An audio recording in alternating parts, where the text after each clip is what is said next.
शिवराज सिंह को हाशिए पे लाया गया तीसरे टर्म में। एक अच्छा परफॉर्मेंस के बाद भी शिवराज सिंह को हाशिए पे लाया गया मध्य प्रदेश में, उनको सीएम नहीं बनने दिया, और वो मोदी जी ने नहीं बनने दिया। नितिन गडकरी जी के ऊपर जिस ढंग से भूतल परिवहन मंत्रालय में निगरानी रखी गई नितिन गडकरी जी के, तो ये सारे जानते हैं। राजनाथ सिंह को जिस ढंग से हाशिए पे लाया गया सारे जानते हैं। ये तीनों अब भारतीय जनता पार्टी में एक नई तिकड़ी संघ की तरफ से दिल्ली के अंदर होंगे, ये एक पक्की खबर आज की है। तो आप देखिए कि जयशंकर जी ने कैसे चाइना के सामने कहा कि हम लड़ नहीं सकते, बहुत मजबूत इकोनॉमी है। कैसे उनके कार्यकाल में बांग्लादेश ने इंडिया आउट का नारा लगाया, कैसे मालदीव से हम आउट हुए, कैसे श्रीलंका ने हमें आंखें दिखाई, और कैसे सार्क जैसा एक जो मजबूत संगठन है जयशंकर जी के कार्यकाल में खत्म। नेहरू का तीसरा टर्म देश की जनता ने तब दिया था जब नेहरू ने दुर्गापुर, भिलाई, बोकारो स्टील प्लांट्स की शुभारंभ कर दिया था। हीराकुंड और भाखड़ा डैम को बनवा दिया था। देश हरित क्रांति की तरफ बढ़ रहा था, आत्मनिर्भरता की तरफ बढ़ रहा था। नरेंद्र मोदी तीसरे टर्म में तब आए हैं कि नेहरू के बनाए हुए सारे संपत्तियों में से आधी संपत्ति वो अपने मित्रों के हवाले कर चुके हैं, और जो हरित क्रांति से देश का कृषि व्यवस्था स्ट्रांग हुआ उसको भी अपने मित्र अडानी और अंबानी को देने की तैयारी कर रहे हैं।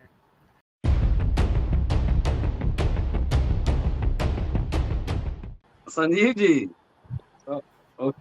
मोदी और नेहरू की एक तुलना हो रही है, और मैंने एक आंकड़ा दिया, आप थोड़ा लेट ज्वाइन किए, और मैं पढ़ के सुनाता हूँ कि जब तीसरे टर्म में नेहरू चुनाव लड़े थे तो क्या स्थिति थी और अभी क्या स्थिति है। कि उस समय उनको 44.7 वोट्स मिले थे, जबकि ईवीएम नहीं था, हाई सर्विलांस नहीं था, लोग पैदल चल के कितने किलोमीटर जाके वोट देते थे, बहुत ही कोई सुविधा नहीं थी, सड़क नहीं था, कुछ भी नहीं था। और 494 में से 361 सीट जीते थे। तकरीबन 70% सीट जो है नेहरू के पास थी। इस समय इतना सर्विलांस है, हाई टेक है, डिजिटल मीडिया है, ईवीएम है, तमाम कुछ है, और चट्टान की तरह 10 साल शासन चलाने वाले मोदी की गारंटी है।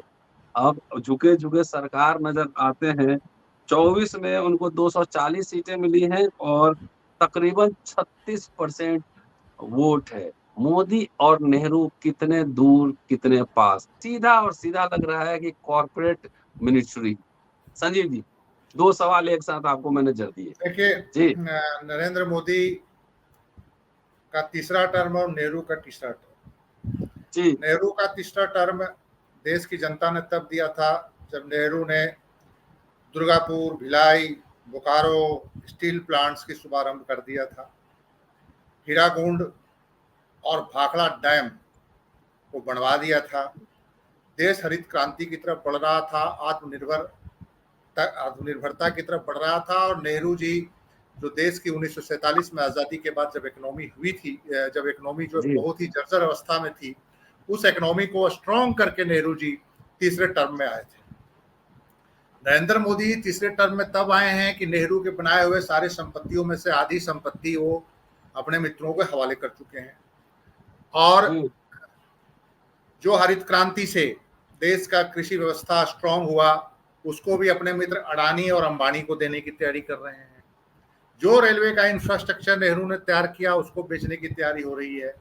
जिस एयरलाइंस को नेहरू ने नेशनलाइज किया था उसको बेच दिया हमारे प्रधानमंत्री जी ने, एयर इंडिया को। तो नेहरू जी और जब मोदी जी की तुलना करेंगे तो ये कुछ फैक्ट्स सामने आते हैं। नेहरू जी उस समय तीसरे टर्म से पहले करोड़ों लोगों को रोजगार दे चुके थे, और करोड़ों लोगों के रोजगार से उनके परिवार जो थे, 4-5 फैमिली, हर जगह एक्सटेंडेड फैमिली जो थी, वो 15 से 20 करोड़ लोगों को, 10 करोड़ 12 करोड़ लोगों को सीधा लाभ मिल गया था। प्रधानमंत्री जी के टाइम में करोड़ों लोग बेरोजगार हो गए और 10 से 15 करोड़ 20 करोड़ लोगों का रोजगार चला गया। और उन परिस्थितियों में प्रधानमंत्री जी का तीसरा टर्म शुरू हुआ है। तो एक तो तीसरा टर्म जब नेहरू की तुलना करेंगे अगर मोदी से, तीसरा टर्म में ये है कि नेहरू जी ने देश के लिए बनाया था और मोदी जी ने देश की सारी संपत्तियों को बेचने के बाद तीसरा टर्म अपने आप को हासिल किया है। दूसरा, इसमें कोई शक नहीं है कि मंत्रिमंडल पे कॉर्पोरेट का प्रभाव फिर दिख रहा है, और जितने भी मिनिस्टर जो पहले जो 2 टर्मों में कॉर्पोरेट के कहने पे लगाए गए थे वो सारे मंत्री शपथ ग्रहण कर रहे हैं। और जो सबसे बड़ी बात यह है कि 2 एलाइज भी जो हैं उनका उनके ऊपर कॉर्पोरेट का एक अच्छा इम्पैक्ट है, चाहे चंद्रबाबू नायडू हो चाहे वो कुमारस्वामी हो। बिहार वाले चीफ मिनिस्टर अभी डायरेक्ट कॉर्पोरेट के कंट्रोल में नहीं है, लेकिन कॉर्पोरेट उनको भी मैनेज करेगा। और सबसे बड़ी बात है कि नॉन परफॉर्मर मिनिस्टर को दोबारा तिवारा मंत्री जी मंडल में मोदी जी ने ले लिया है। विदेश मंत्री हैं जयशंकर जी, अगर विदेश मंत्री दोबारा बनते हैं तो आप देखिए कि जयशंकर जी ने कैसे चाइना के सामने कहा कि हम लड़ नहीं सकते, बहुत मजबूत इकोनॉमी है। कैसे उनके कार्यकाल में बांग्लादेश ने इंडिया आउट का नारा लगाया, कैसे मालदीव से हम आउट हुए, कैसे श्रीलंका ने हमें आंखें दिखाई, और कैसे सार्क जैसा एक जो मजबूत संगठन है जयशंकर जी के कार्यकाल में खत्म हुआ। इसी ढंग से निर्मला सीतारमण जी अगर विदेश मंत्री बनती है तो देश की इकोनॉमी का आपको हाल पता ही है। अमित शाह जी अगर गृह मंत्री बनते हैं तो मंत्रालय में जिस ढंग से विपक्षियों को निशाना बनाया गया है नेताओं को, और जिस ढंग से लोकतांत्रिक प्रक्रिया को अपनाए हुए सारे विपक्षी नेताओं को किसी को जेल भेजा गया, तो सारे नॉन परफॉर्मर, जिसके कारण जनता ने इनको सबक सिखाया है। लेकिन एक बड़ी इंपॉर्टेंट जो खबर जो चल के आई है कि बीजेपी के अंदर गडकरी की लोकप्रियता बढ़ गई है। ये मुझे मतलब कि आज एक संघ के बड़े पदाधिकारी ने बताया कि आरएसएस भी अब उस हिसाब से तैयारी कर रहा है। मोदी जी बेशक तीसरे कार्यकाल के हैं, लेकिन नितिन गडकरी उनके अंदर विद इन पार्टी वर्कर्स में लोकप्रिय हो चुके हैं। ये इनकी बीजेपी की और आरएसएस की अपनी रिपोर्ट है। और जो ये एक रिपोर्ट आ गई कि जनता के बीच नरेंद्र मोदी की जो लोकप्रियता 70% थी 2019 में, वो घट के 32% आ गई है, और राहुल गांधी की लोकप्रियता बढ़ गई है। तो ये नरेंद्र मोदी को जो रिपोर्ट आई है अपने एजेंसियों के थ्रू, बाकी और भी सर्वे के थ्रू, तो नरेंद्र मोदी की चिंता outside party with in party बढ़ गई है। और जो सबसे बड़ी बात ये है कि नीतीश कुमार जैसे लोग जो अभी इस गवर्नमेंट के अंदर हैं, वो अभी 6 महीने तो कंफर्ट जोन में चलेंगे। झारखंड, बिहार और महाराष्ट्र, झारखंड नहीं, झारखंड, हरियाणा और महाराष्ट्र का चुनाव इस साल होना है। उसके परिणामों का इंतजार नीतीश कुमार देखेंगे, और इनके जो खास करके जो आर्थिक नीतियां हैं उसको ये देखेंगे कि उससे बिहार को क्या फायदा होता है। नीतीश कुमार निश्चित रूप से नायडू तो चूंकि विधानसभा में आ चुके हैं तो नायडू से बहुत उम्मीद नहीं है। संजीव जी उस पर सेपरेट एपिसोड करेंगे कि नीतीश कुमार कब मारेंगे पलटी, सेपरेट मैं इसलिए बोल रहा हूं कि आज अजीत पवार ने आंख दिखाया है, शुरुआत हो चुकी है, और इसकी संभावना जताई जा रही है कि अजीत पवार की वापसी हो सकती है। क्योंकि अजीत पवार से जो महाराष्ट्र में आज कन्फ्रंटेशन हुआ, ये बताने के लिए काफी है कि महाराष्ट्र में भारतीय जनता पार्टी की जमीन खिसक रही है। तो ये जो सारी चीजें जो खबरें छन के आ रही है, और जिस ढंग से राजनाथ सिंह, ये एक डिसाइड बीजेपी में हुआ है कि राजनाथ सिंह, नितिन गडकरी और वो जो तीसरे एक और कौन से हैं जो शिवराज सिंह चौहान, ये इनको ये जो कि ये चूंकि जिनको मोदी लाइक नहीं करते हैं, जिनको पसंद नहीं करते हैं मोदी, जो मोदी 1 और 2 में हाशिए पे रहे, शिवराज सिंह को हाशिए पे लाया गया तीसरे टर्म में, एक अच्छा परफॉर्मेंस के बाद भी शिवराज सिंह को हाशिए पे लाया गया मध्य प्रदेश में, उनको सीएम नहीं बनने दिया, और वो मोदी जी ने नहीं बनने दिया। नितिन गडकरी जी के ऊपर जिस ढंग से भूतल परिवहन मंत्रालय में निगरानी रखी गई नितिन गडकरी जी के, तो ये सारे जानते हैं। राजनाथ सिंह को जिस ढंग से हाशिए पे लाया गया सारे जानते हैं। ये तीनों अब भारतीय जनता पार्टी में एक नई तिकड़ी संघ की तरफ से दिल्ली के अंदर होंगे, ये एक पक्की खबर आज की है, और ये मोदी के लिए एक परेशानी बनेंगे आने वाले टाइम में। ये आपको कुछ दिनों में ही, अगले 2 महीने 3 महीने में पता चलना शुरू हो जाएगा। अटल बिहारी वाजपेयी की गवर्नमेंट में मुरासोली मारन और पूरा डीएमके की गवर्नमेंट थी। अच्छा चलिए, तो डीएमके भी हो गया, तो एक कम्युनिस्टों को अरेस्ट किया गया था, तो जयललिता, वो जॉर्ज फर्नांडिस साहब वहां गए थे स्पेशल, और टीएमसी भी एनडीए में रही है। लेकिन जो वर्तमान परिस्थितियां जो है, उन परिस्थितियों में एनडीए के साथ ये पब्लिक सेंटिमेंट को नजरअंदाज करके पहली बात है कि नहीं जाएंगे। आज अजीत पवार ने क्यों रिवोल्ट किया? अजीत पवार ने इसलिए रिवोल्ट नहीं किया कि उसको कैबिनेट मंत्री या राज्य मंत्री नहीं मिला है। अजीत पवार अब राजनीतिक सर्वाइवल की लड़ाई लड़ेगा वहां पे महाराष्ट्र के अंदर, क्योंकि जमीन ही खिसक गई अजीत पवार की, और अजीत पवार जो है शरद पवार की तरफ वापसी के लिए वो तैयारी कर रहा है, क्योंकि महाराष्ट्र में होने चुनाव। इसलिए अजीत पवार ने जानबूझ के कैबिनेट मिनिस्टर की डिमांड किया कि हमें कैबिनेट मिनिस्टर तो उन्होंने देना नहीं था, तो उन्होंने अपने एग्जिट का रास्ता बनाया है। तो मेरा यह मानना है कि ठीक है, सरकारें तो चलती रहती है, लेकिन सवाल यह है कि इंपॉर्टेंट इश्यूज है, सिर्फ सरकार चलाना इशू नहीं होता है।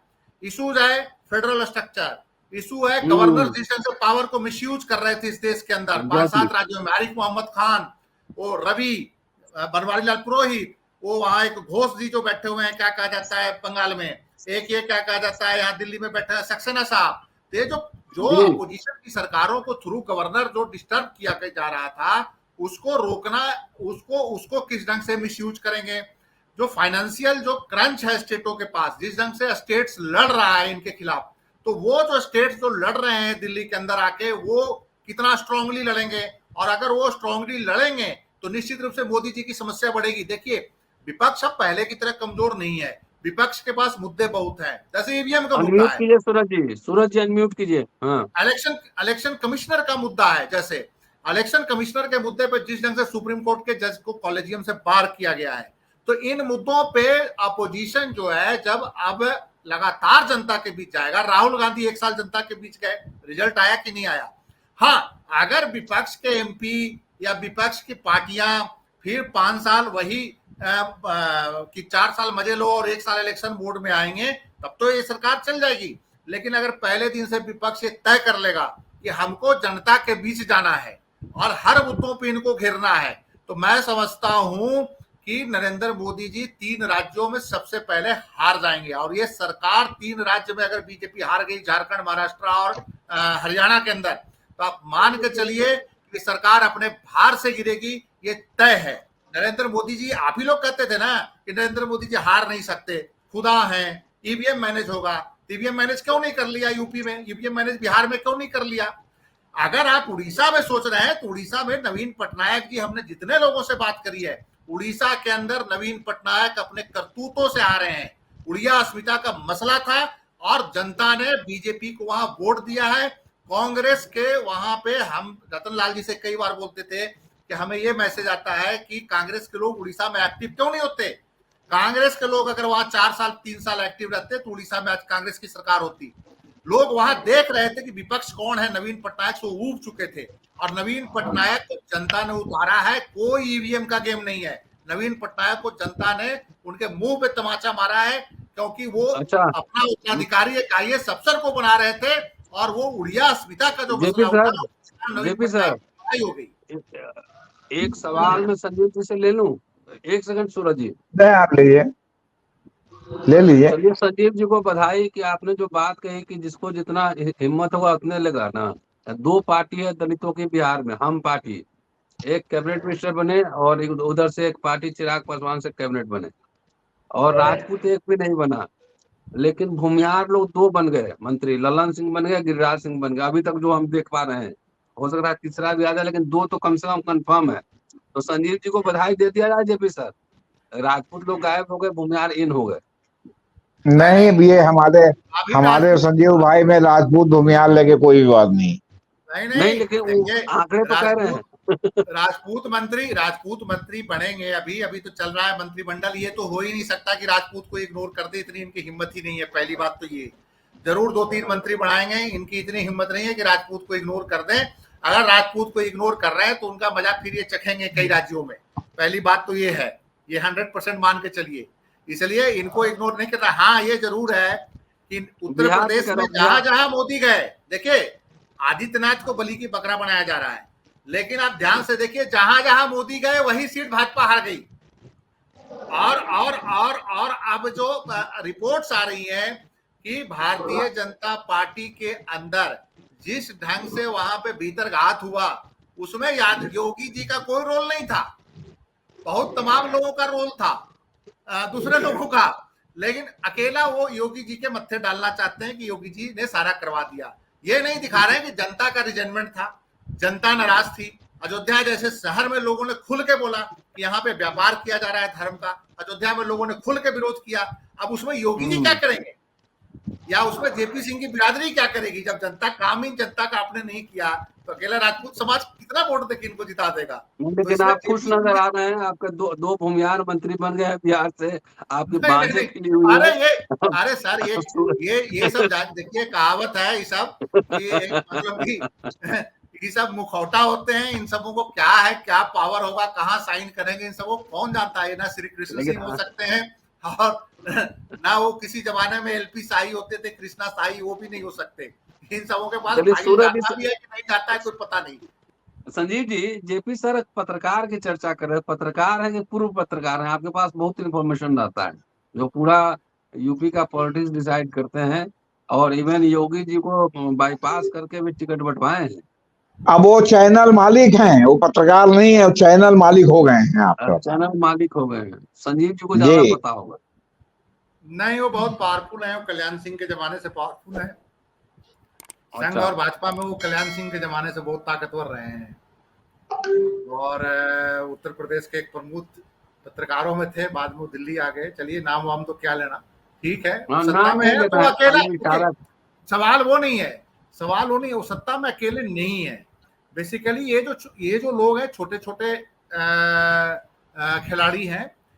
सवाल इंपॉर्टेंट ये है कि जितने भी कॉरपोरेट घराने हैं, पहले वो एक दरवाजे से उनका ऑर्डर पास हो जाता था, वो साइन हो जाता था। अब सवाल है कि जो रिफॉर्म्स जितने भी है कॉरपोरेट का, जिन पे नजरें हैं, जैसे रेल है, जहाज है, पोर्ट्स है, तो ये जितने भी हैं, प्लस आर्मी का भी एक मसला है कि जो आर्मामेंट इंडस्ट्री का बड़ा रोल होता है, आर्मा का वो होता है, वो सारे जगहों पे, और जो एलाइज फोर्सेज हैं, कारपोरेट को कई दरवाजे। पहले तो था कि राजनाथ जी कमजोर थे, राजनाथ जी को जो ऑर्डर आता था कर देते थे, गडकरी जी कमजोर थे, जो ऑर्डर आता था कर देते थे।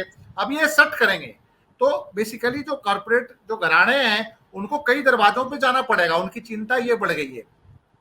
देखिए आज जो विदेशी जो मेहमान आए हैं, आप उनको ध्यान से देखिए, जी उन मालदीव मेहमानों को विशेष तौर पे बुलाया गया है जहां पे अडानी जी का बड़ा इन्वेस्टमेंट है, श्रीलंका खास करके, और बांग्लादेश के जो मेहमान आए हैं, और उनको बुलाया गया आज। और मुयुजी साहब को भी इसलिए बुलाया गया कि वहां पे चाइना का बड़ा वो बढ़ रहा है, और पोर्ट्स के कारोबार में अडानी बहुत स्ट्रांग है, उनकी भी नजर मालदीव की तरफ है। तो ये सारे जो फैक्टर्स हैं, अभी भी जो जितने भी विदेशी जो बुलाए गए हैं हमारे जो राष्ट्राध्यक्ष, उसमें अडानी जी के इंटरेस्ट को ही वाच करके इनको बुलाया गया है कि अडानी के जो कारोबारी हित इन देशों में है उसमें कोई आंच ना आए, क्योंकि मिडिल ईस्ट में जो चूंकि बहुत ज्यादा जंग हो रही है, तो वहां पे अडानी जी का जो वेस्टेड इंटरेस्ट है, जैसे इजराइल में है, या जो कॉरिडोर जो यूरोप से लेके इंडिया तक एक जो middle east corridor, India Europe middle east corridor जो बनना था, वो अभी ठंडे बस्ते में चला गया है, जहां पे अडानी कंट्रोल करना चाह रहे थे। तो अब उनकी नजर जैसे है कि ये जो आसपास भारत के देश है, इनके बिजनेस इंटरेस्ट यहाँ पे बचे रहे। तो प्रधानमंत्री जी अभी भी इसी एंगल से चल रहे हैं, लेकिन डिपेंड करता है कि विपक्ष, फिर वही बात आ जाती है कि विपक्ष कितना लगातार धारदार तरीके से सारे मसलों को उठाता है। और सबसे बड़ा जो मसला है कि जो इलेक्शन कमीशन को इंडिपेंडेंट बनाना, ये जैसे अब ईवीएम की बात ही हो रही है, तो उसकी शुरुआत इलेक्शन कमीशन के इंडिपेंडेंस से होगा। कि इलेक्शन कमीशन के जो तीनों कमिश्नर के जो अपॉइंटमेंट्स है, उसमें सुप्रीम कोर्ट के जो कॉलेजियम में चीफ जस्टिस का लाना जरूरी होगा, और जिसको इन्होंने बिल के माध्यम से वो कर दिया है। तो उसको लेकर विपक्ष कितना धारदार है। बैलेट पेपर का मसला विपक्ष उठाता रहा है, ईवीएम का मसला राहुल गांधी ने बोला था कि अभी तो हम कर नहीं सकते, लेकिन हम इसको देखेंगे। कांग्रेस की तरफ से एक बयान आया था, क्योंकि लगातार ये बात उठती थी, कांग्रेस इस पर चुप रहती है क्योंकि ईवीएम लाने वाले में कांग्रेस के लोग थे। तो अब राहुल गांधी ने या कांग्रेस की तरफ से सफाई दी गई थी कि हमारे पास बहुमत नहीं है, लेकिन हम जिस दिन बहुमत आ जाएगा या हम मजबूत होंगे तो अब ईवीएम की बात करेंगे।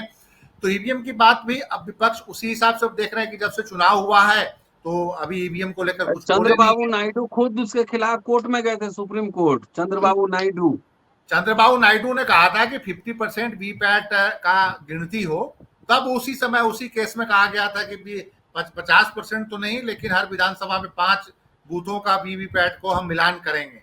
लेकिन मसला वीवीपैट का भाई नहीं, मसला तो है कि आप बैलेट पेपर से चुनाव चाहते हैं, तो बैलेट पेपर से चुनाव चाहते हैं, तो इस पे लगातार जो है विपक्ष को दबाव बनाना पड़ेगा।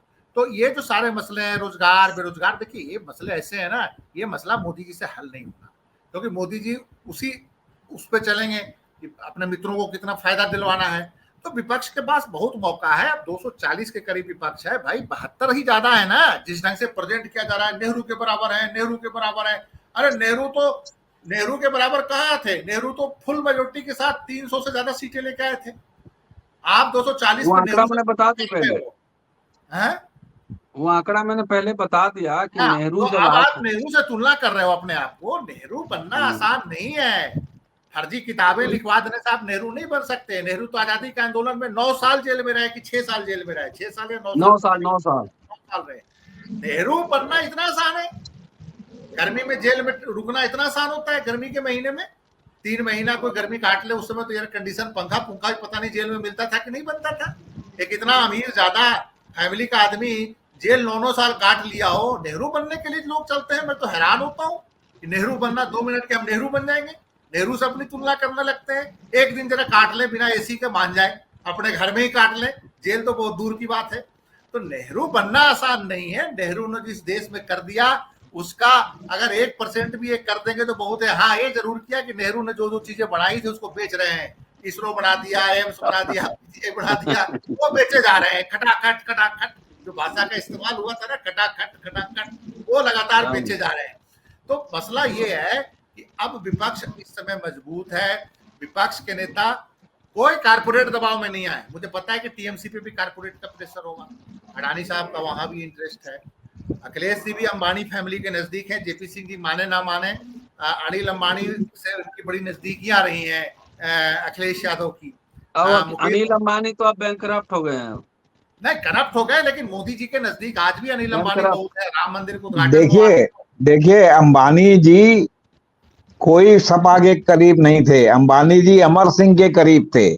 और अमर सिंह मुलायम सिंह के चहेते थे, जिन्होंने जो है कारपोरेट को मुलायम सिंह पर प्लांट किया था, आपसे बता रहे है ना।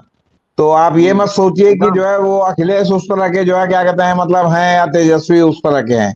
बाकी चुनाव जिसको लड़ना है उसको किसी को पैसा खिलाफ नहीं लगता। चुनाव में अंधाधुंध पैसा खर्चा होता है। आपने चुनाव का सिस्टम ही इस तरह रखा है कि लोग जो है वो अपनी औकात के अनुसार, कोई जो है 5,000 करोड़ ले रहा, कोई 50 करोड़ में ही खुश है। बाकी हमाम में नंगे सब हैं। देखिए, जिस इलाके में जो हमारी सूचना है, रायसी इलाका है शायद जहाँ पे हमला हुआ है, और रायसी इलाके में हाल ही में लिथियम का बहुत बड़ा भंडार मिला है। और लिथियम आपको पता है कि सबसे बड़ा ईवी जो कार्स आ रही हैं, इलेक्ट्रिक व्हीकल्स आ रही है, उसमें सबसे ज्यादा इस्तेमाल लिथियम का ही होता है। तो वो बड़ा इंपॉर्टेंट हो गया है वो एरिया कॉर्पोरेट के लिए। तो ये जो जम्मू कश्मीर में जो बेसिकली शांति ईमानदारी से लाने के बजाय कि ईमानदारी से जम्मू कश्मीर के अंदर का 370 हटा के अगर आप शांति लाना चाहते थे, तो वहाँ के लोगों को मेन स्ट्रीम में लाने के बजाय ये टोटल जम्मू कश्मीर में भी कॉर्पोरेट को घुसाना चाह रहे हैं।